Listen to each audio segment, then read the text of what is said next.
오늘도 행복하세요. 오자유세상의 유현상 목사입니다. 오늘은 잠언서 19장 8절에 있는 말씀을 중심으로 해서 온전한 신앙 안에 있는 절대적 행복의 삶이라는 제목으로 잠시 은혜를 나누고자 합니다. 오늘 저와 여러분들 세상의 모든 사람들은 누구를 막론하고 행복한 삶을 누리며 살기를 원합니다. 그것도 한때 행복이 아니라 절대 행복, 금세뿐만 아니라 영원히 이르기까지 행복하기를 원하고, 그리고 그 행복은 삶의 어떤 환경에도 불구하고 물질이나 정신적으로나 어떤 기타 어려운 문제가 있을지라도 궁극적으로 자기 마음속에 행복함을 잃지 않는 그런 행복한 삶, 그것을 바로 우리는 절대 행복을 누리는 삶이다, 그렇게 말할 수가 있습니다. 근데 그런 행복은 과연 우리가 가능하겠느냐 하는 겁니다. 그런데 오늘 본문의 말씀을 보니까 그런 행복이 신앙 안에서 가능하다고 하는 것을 선언하고 있습니다. 오늘 본문 잠언서 19장 8절은 지혜를 얻는 자가 자기 영혼을 사랑하며 영혼을 사랑하는 삶, 그리고 명철을 지키는 자는 복이 있다, 그렇게 말하고 있습니다. 바로 그렇습니다. 근본적으로 오늘 여러분들 세상을 살면서 자기 영혼을 사랑할 수 있는 삶, 그게 무엇이겠습니까? 그것은 자기 자신의 존재에 대한 가치와, 그리고 자기에게 맡겨진 삶의 목적은 분명한 가치를 느낄 때 우리는 영혼을 사랑하는 삶을 살아갈 수 있습니다. 그런데 성경 로마서 9장 21절에 보면 우리 모든 인간을 이렇게 말하고 있습니다. 토기장이가 진흙 한 덩이로 귀 쓸 그릇과 천 쓸 그릇을 만들 권한이 없겠느냐. 이때 토기장이는 하나님이고 우리 모든 인간들은 토기장인 하나님이 진흙 한 덩이로 역할을 좀 만들었는데 귀 쓸 그릇과 천 쓸 그릇. 이때 우리가 알아야 될 것은 역할이 귀하고 천한 것이지 가치가 귀하고 천한 것이 아니다는 겁니다. 왜냐하면 똑같은 진흙 한 덩이로 만들었고 똑같은 하나님 만드셨기 때문에 가치는 똑같습니다. 그러나 맡겨진 역할이 귀한 역할도 있을 수 있고 천한 역할도 있을 수 있다고 하는 사실입니다. 그런데 그런 우리 인간의 가치를 어떤 가치로 말하고 있느냐? 마태복음 16장 26절에 보면 신앙 안에서 구원받은 한 사람의 영혼은 천하보다도 귀하다, 그렇게 말씀하고 있습니다. 그럼 왜 천하보다 귀하느냐? 우리가 아는 이 하늘과 땅 모든 천하는 영원한 게 아니지만 예수 믿고 구원받은 모든 영혼들은 천국까지, 금세뿐에 천국까지 영원한 존재이기 때문에 우리가 없어질 천하보다도 귀하다고 하는 사실입니다. 시편 102편에 보면 하늘과 땅은 없어진다고 말씀했고, 그리고 이사야서 51장에 보면 어떻게 없어지느냐? 하늘은 연기처럼 땅은 옷처럼 헤어지고, 그리고 베드로서 3장 7절은 하늘과 땅은 경건치 않는 사람을 심판하기 위해서 불사를 때까지 잠시 보관된 것에 불과하고, 요한계시록 20장 10절에 보면 이미 하늘과 땅은 간 곳이 없습니다. 즉 우리가 사는 이 하늘과 땅은 없어지는 거지만, 그러나 신앙 안에서 구원받은 영혼은 영원하기 때문에 천하보다도 귀한 존재고, 그리고 우리가 세상에 태어나서 우연히 태어난 것이 아니라 하나님이 목적을 가지고 귀 쓸 그릇과 천이 쓸 역할을 가지고 만들었다고 하는 사실입니다. 오늘 우리가 언뜻 생각하면 우리 인간은 부모를 통해서 세상에 나왔죠. 그러나 부모 마음대로 우리가 태어난 건 아닙니다.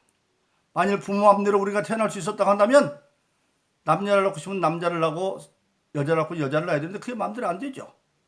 또 부모 마음대로 하면 이번에 낳는 아들은 이러이런 일을 하는 아들을 원하고 다음에는 저런 일을 하는 원하고, 또 여자들을, 그러나 그렇게 되지 않습니다. 그래서 옛날 어른들은 자식을 겉을 낳지 속을 못 낳는다, 그렇게 말씀하고 있습니다.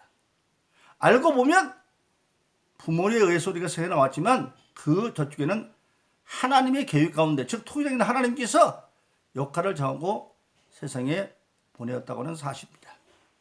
그래서 우리는 저와 여러분들은 우연히 세상에 태어난 존재가 아니라 하나님에 의해서 세상에 태어났고, 그리고 우리는 천하보다 귀한 존재로 태어났다. 그 우리가 어떻게 할 수 있습니까?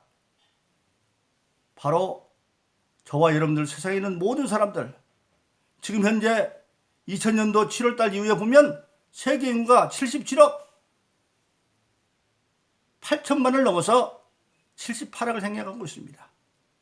그런데 77억 8억 8천만에 가까운 사람들이 어느 누구도 손금 하나가 같은 사람이 없어요. 즉, 이 세상에 나 같은 사람은 나밖에 없다고 하는 사실입니다. 그래서 우리는 유일한 존재로, 또 77억이 넘는 사람들에게 각자리 있는 것 같지만 나 아니면 안 되는 일에 판들이 주어져 있어, 쓸 역할이. 그래서 우리는 바로 내가 얼마나 천하보다도 귀한 존재고, 또 나에게 맡겨진 역할이 귀한 역할도 있으면 천한 역할도 있었어요. 그런데 성경에 보면 천한 역할이 오히려 다 충성하면 하나를 더 크게 되는, 그게 바로 예수님이시죠. 그래서 하나님은 그러한 역할을 정해주는데, 그 역할을 마태복음 26장 20절 예수님은 자기 십자가라 그렇게 말하고 있습니다. 예수님의 십자가는 하나님이 주셔서 모든 아담 이후의 인류를 대속하기 위해서 구세주로 보내셨고, 그 예수님께서 오늘 저와 여러분들 모든 사람들에게 각자 자기 십자가를 주었습니다. 즉, 오늘날 우리 모든 신앙이 갖는 자기 십자가는 예수님이 주신 것이죠. 그래서 지금 우리 모든 사람들은 구체적으로 신앙 안에서 다 자기 일을 가지고 있습니다. 귀한 일이든 천한 일이든. 그러나 귀하고 천한 게 중요한 것이 아니라 그 일을 감당하는 게 중요하죠. 근데 그 일들이 구체적으로 지금은 어떻게 주어져 있느냐? 지금은 교회 시대이기 때문에 교회 안에서 주어져 있습니다. 그래서 에베소서 3장 20절 21절은 우리들 생각하시나 구하는 것에 능히 하실 이에게 교회 안에서와 예수 그리스도의 영원 무궁하기를 원한다. 그 영광이. 즉, 우리들의 생각하시나 구하는 모든 것들을 능히 하실 때 하나님에게 이루어지는데, 그것이 지금은 교회 안에서와 예수 그리스도 안에서 그 영광이 영원 무궁하기를 원한다. 그런데 그러니까 지금은 예수님조차도 교회 안에서 역사하는데 그럴 수밖에 없죠. 왜? 에베소 1장 22절 23절에 보면 교회는 예수님의 몸이고 예수님이 바로 그 머리다, 그렇게 말씀하고 있는 것입니다. 그래서 오늘 저와 여러분들 예수 믿는 모든 사람들은 지금 하나님의 교회 시대이기 때문에 구체적인 자기 일이 주어져 있는데, 그 교회를 통해서 주어지는 일을 고린도서 12장 4절로 27절까지 자세하게 말씀하고 있는 것을 우리가 보게 되어집니다. 고린도서 12장 4절로 6절은 1차적으로 그렇게 말합니다. 은사는 여럿이나 성령은 같고 직임은 여럿이나 주는 같으며 사람 가운데 역사는 여럿이나 역사하시는 분은 하나님 한 분이다.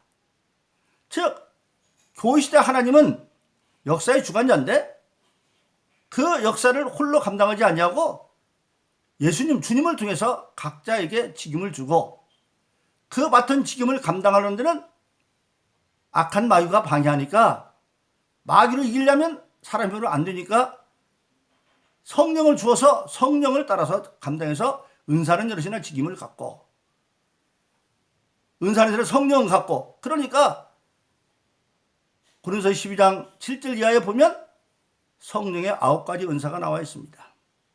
지혜의 은사, 지식의 은사, 믿음의 은사, 병 고치는 은사, 권능의 은사, 그리고 예언의 은사, 영분별의 은사, 방언 통의 은사 등 있는데, 그런 성령이 은사를 주어서 각각 직임을 감당하도록 하고 있고, 그걸 구체적으로 이제 고린도서 12장 12절 이하에서는 교회로 비유하면서, 예수님은 머리지만 교회 안에는 사람으로 비유해가지고, 사람에게 눈도 있고 코도 있고 귀도 있고 다 있지만 각자가 서로 합력하는 것처럼 한 지체를 이루고 있다, 그렇게 말씀하고 있습니다.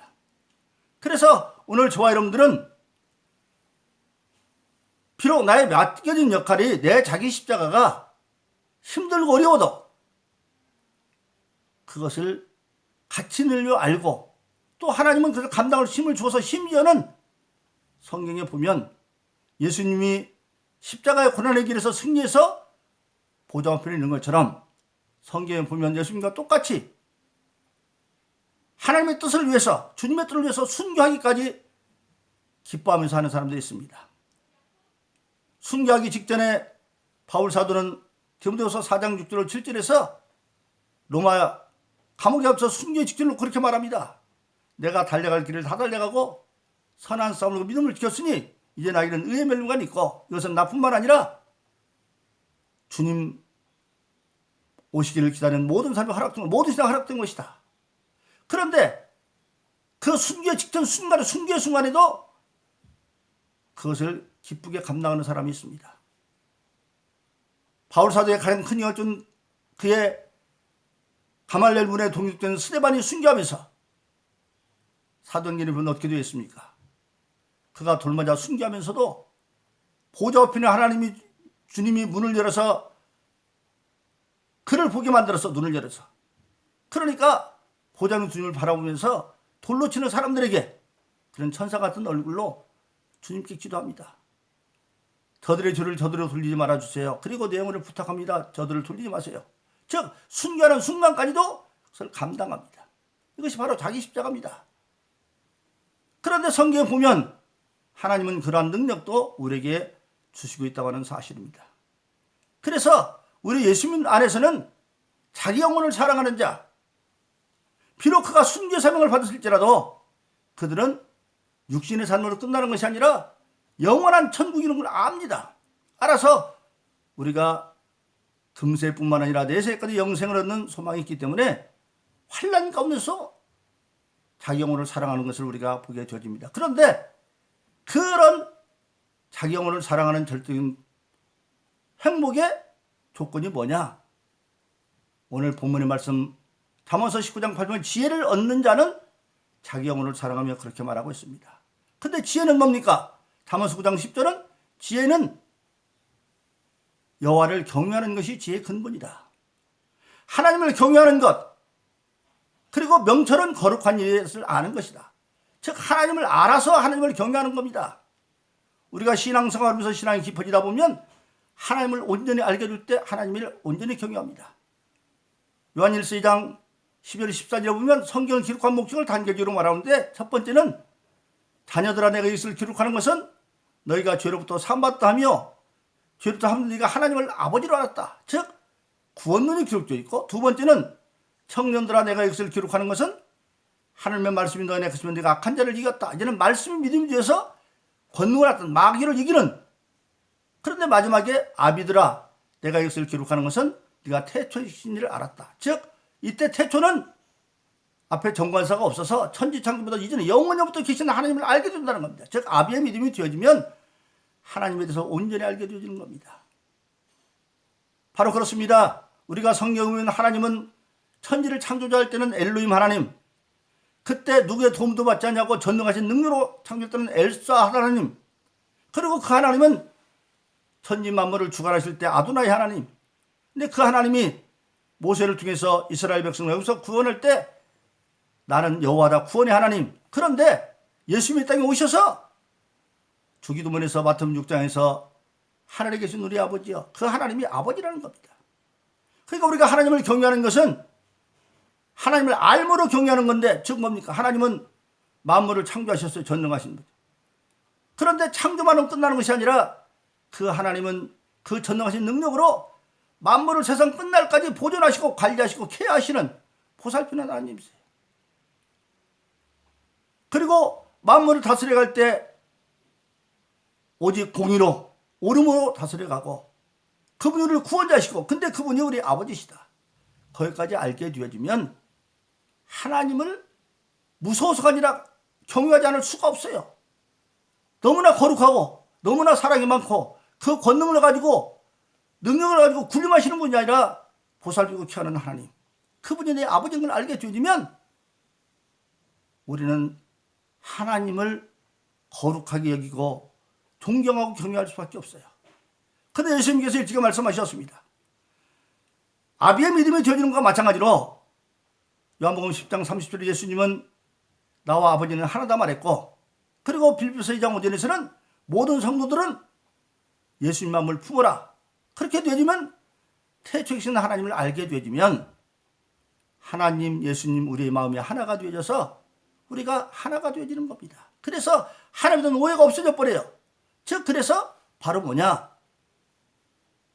지혜는 하나님을 기쁨으로 얻는데 그 지혜를 얻으면 어떤 상황에서 우리의 영혼이 자기가 자기를 사랑할 수가 있고, 두 번째는 복을 얻는 삶이 주어진다. 즉 뭐냐? 명철은 지키는 자는 복을 얻느니라 그랬어요. 복, 그 복이 성경은 한마디로 말합니다. 땅의 축복으로 끝난 게 아니에요. 마가복음 10장 29절로 31절은 나와 복음을 위해서 집이나 형제나 자매나 아비나 어미나 자녀나 전투를 벌인 자는 땅에서도 집이나 형제나 자매나 아비나 어미나 자녀나 전투를 100배로 받고, 부모도 100배, 형제도 100배, 자식도 100배, 전투도 100배. 그건 뭐냐? 바로 부모 같은 자, 자식 같은 자, 형제 같은 자들이 100배나 많아진다는 겁니다. 그럴 때 버린다고 하는 얘기는 아주 버리는 게 관계를 끊는 게 아니라 순서를 바꾼다는 얘기입니다. 디모데후서 5장은 믿노라 하는 자가 친족을 또 가족을 돌보자는 자는 불신자보다 악하다 그랬어요. 그러니까 버린다는 얘기는 관계를 끊는다는 얘기가 아니라 하나님과 주님의 일이 맞서게 되어지면 먼저 그 일을 먼저 하라는 겁니다. 그래서 예수님 일찍이 마태복음 6장에서 먼저 그 나라를 구하라면 모든 걸 더한다 그렇게 말씀하고 있는 것입니다. 근데 그 하나님을 경외하는 자들은 명철은 뭐냐? 거룩하지 않은 것이다. 그래서 예수 믿고 그런 자들은 땅에서 하나님과 주님과 복음에서 먼저 일하면 100배로 받는데 그 대신 핍박을 겸하게 받고, 처음에는 집도 모르냐, 가정도 모르냐, 부모도 모르냐, 형님 그렇게 핍박하죠. 그러나 그 신앙을 지켜내면 나중에 부모들이 다 자기들이 믿게 돼요. 그래서 요한복음 10장 31절은 주의 세를 믿으라 그러면 너와 네 집에서 구원을 얻는다. 그런 말미암아 그렇게 되어서 땅에서도 100배를 받고 내세의 영생을 좀 못할 데가 없다. 그렇게 말씀하고 있는 것입니다. 그런데 그렇게 할 수 있도록 하나님은 우리에게 명철, 구체적인 삶의 지혜를 주는데 거룩하지 않은 것이 명철이다. 근본적으로 예수 믿는 저와 여러분들은 세상에 있는 동안에 바로 뭡니까? 귀한 역할이든 천한 역할이든 우리는 주기도문 첫 번째에 있는 하늘에 계신 우리 아버지여 이름이 거룩함을 받으시며 나라의 마시며 뜻이 하늘 땅에서 이루어지이다. 즉 하나님의 뜻을 알고 그 알으라고 우리 예수 믿는 모든 사람들은 성령을 주셨습니다. 그걸 감당하라고. 그래서 사도행전 2장 38절은 너희가 각각 회개와 예수님을 세례를 받고 죄사함 얻으라 그러면 성령을 선물해 줄 것이다. 예수 믿으면 다 성령을 받고 성령을 받으면 우리가 명철을 얻어서 하나님의 뜻이 무엇인지를 압니다. 거룩한지를 알아요. 그래서 고린도서 12장 죄송합니다. 고린도서 2장 10절은 성령 하는 모든 통달하게 되어지고 그 안 것을 우리가 행하려고 할 때 성령은 전능하시는 능력이 되어져서 스가랴서 4장 6절에서 힘으로 능으로 안 되지만 하나님의 신으로 된다고 하는데 그 성령 우리가 받아서 우리는 빌립보서 4장 13절처럼 내게 능력 모든 걸 할 수가 있다. 그래서 성령으로 말미암아 살아가는 하나님의 뜻을 명철을 깨닫고 알므로 지켜가서 우리가 궁극적으로는 이 땅에서 뿐만 아니라 비록 순교하는 순간이 있어도 우리는 영원한 내세의 소망을 가지고 내가 내 영혼을 사랑하고 그리고 오늘 명철은 지키는 복이 있다. 하나님의 기쁜 뜻을 행함으로 말미암아 땅에서도 축복을 받고 내세의 영생뿐만 아니라 그런 신앙을 승리하면 예수님은 요한계시록 3장 21절에서 그런 신앙이 이기는 자들에게는 아버지가 나를 보좌 앉게 하는 것처럼 나도 너를 보좌 앉혀주겠다. 그래서 하늘나라에서 보지 않는 그런 영광이 주어져 있는 것입니다. 그러므로 저와 여러분들은 오늘 본문의 말씀처럼 지혜를 얻는 자는 자기 영혼을 사랑하며 명철을 지키는 복이 있다는 그 말씀을 이루어서 우리가 땅에서도 하늘에서도 영원한 행복을 누려가는 신앙 안에서 절대 행복한 삶을 누리기를 예수 이름으로 축원합니다. 오늘도 행복하세요. 자유세상의 유현상 목사였습니다. 감사합니다.